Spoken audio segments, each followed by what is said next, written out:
We came to Calcutta as a refugee. No material belongings, nothing, because everything was left behind.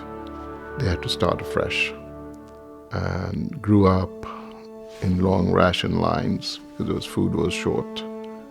The walk to school was like 5 miles.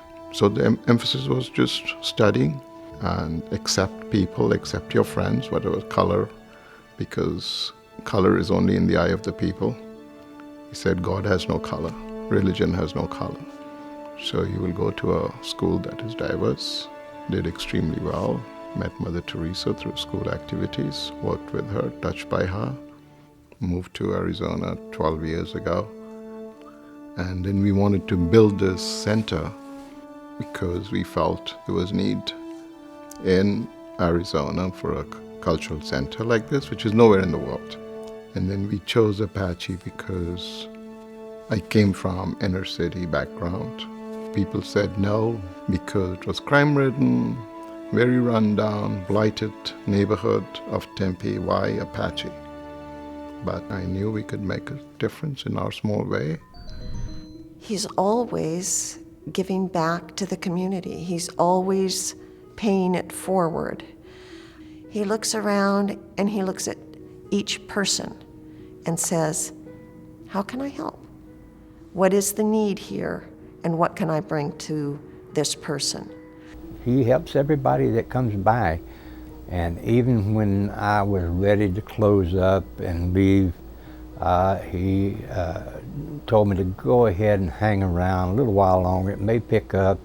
And he says, don't worry about paying the rent or anything like that.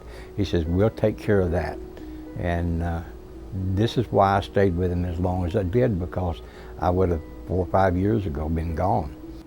You know, when I think about humanitarian, I think about people who reach out to help others, who will help people when they're asked, and who really do it without thought.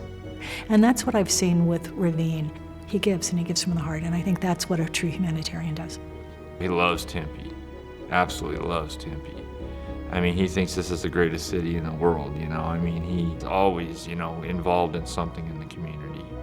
And I see him numerous times, you know, handing out water to the homeless people or to people that in general are just hot, you know, and just having a bad day walking or something.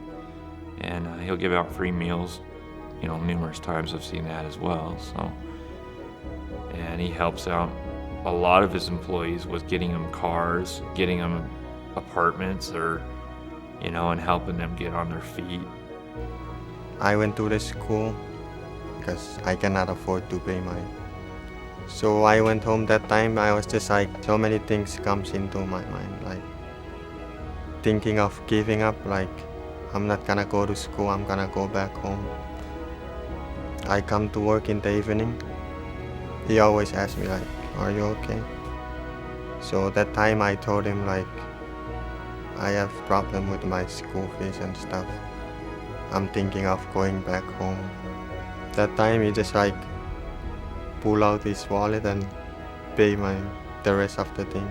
I was just so thankful, and you know, before I always think of giving up. I never thought like someone would help me. I always think like he's my father. Just because after that time I see how much he cares about me. When I was young, I would wake up hungry, and I would wake up angry. Hungry because we didn't have enough food. But it taught me resilience. It taught me, I got to survive and support myself and take the family out of this.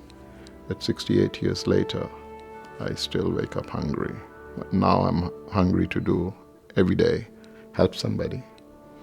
But instead of being angry, I wake up, humble, with humility towards all the people here. And Tempe has provided me that opportunity.